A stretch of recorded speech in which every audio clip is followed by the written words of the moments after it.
కర్కాటక రాశి.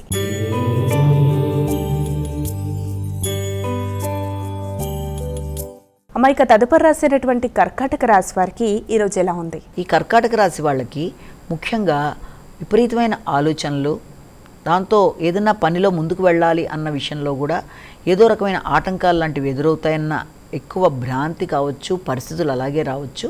దానివల్ల కొంత స్ట్రెస్ఫుల్గా ఫీల్ అయ్యే అవకాశం అనేది ఒకటి ఉంది.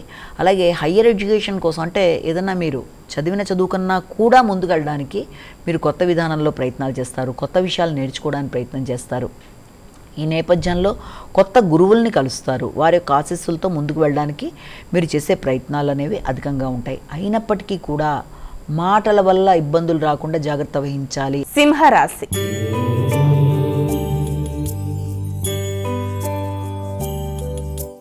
అమ్మాయిక సింహరాశి వారికి ఈరోజు ఎలా ఉంది? వీరెటువంటి జాగ్రత్తలు పాటిస్తే మంచిదంటారు? ఈ సింహరాశి వాళ్ళకి ఆకస్మికంగా మీకు అవకాశాలు అనేవి లభ్యమవుతాయి. ఖర్చుతో కూడిన పనులు అయినప్పటికీ కూడా మీ పనులు సాధించుకోవడంలో, కొత్త వ్యక్తుల్ని కలవడంలో మీరు ఏమీ నిరాశకు గురికారు. కానీ పెట్టే పెట్టుబడులు మాత్రం చాలా జాగ్రత్తగా ఆలోచించి ముందుకు వెళ్ళవలసిన బాధ్యత అయితే కనబడుతుంది. అంటే వ్యక్తుల యొక్క మోసానికి గురి కాకుండా తొందరపడి కొత్త వ్యక్తులు నమ్మే విషయంలో జాగ్రత్త తీసుకుంటూ ముందుకు వెళ్ళాలి. అలాగే పౌరుషం, కోపం మొదలైనవి పెరిగే అవకాశం ఉంది కాబట్టి షార్ట్ టెంపర్ని ఒకటి మీరు నిరోధించుకోవాలి. కన్యా రాశి.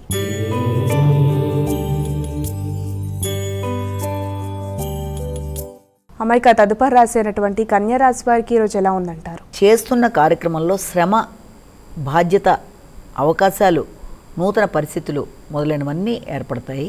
అలాగే దానివల్ల మీకు కొత్త స్నేహ సంబంధాలు కూడా డెవలప్ అవుతాయి. దానివల్ల కొత్త వ్యక్తులు, కొత్త స్నేహ సంబంధాలు, దానివల్ల కొత్త రుణాలు తీసుకోవడానికి చేసే ప్రయత్నాలు మొదలైనవి ఏర్పడతాయి. కానీ ఇక్కడ మీరు ఏం గుర్తుంచుకోవాలంటే, ఒకవేళ ఎవరికన్నా మీరు రుణం కనుక ఇచ్చినట్లయితే అది వెనక్కి రాబట్టుకోవడం కొంత కష్టం అన్న విషయాన్ని గుర్తుంచుకొని, ఎవరికన్నా ఏదైనా రుణం ఇవ్వాల్సి వచ్చినా అందరిలో దైవాన్ని దర్శిస్తూ మీరు ముందుకు వెళ్ళడానికి ప్రయత్నం చేయాలి. ఎందుకంటే ఇచ్చిన రుణాన్ని వెనక్కి తీసుకోవడం కొంతవరకు కష్టమయ్యే అవకాశాలను రీత్యా ఆలోచించి ఆచితూచి ప్రతిస్పందిస్తూ ముందుకు వెళ్ళే ప్రయత్నాలు చేయాలి.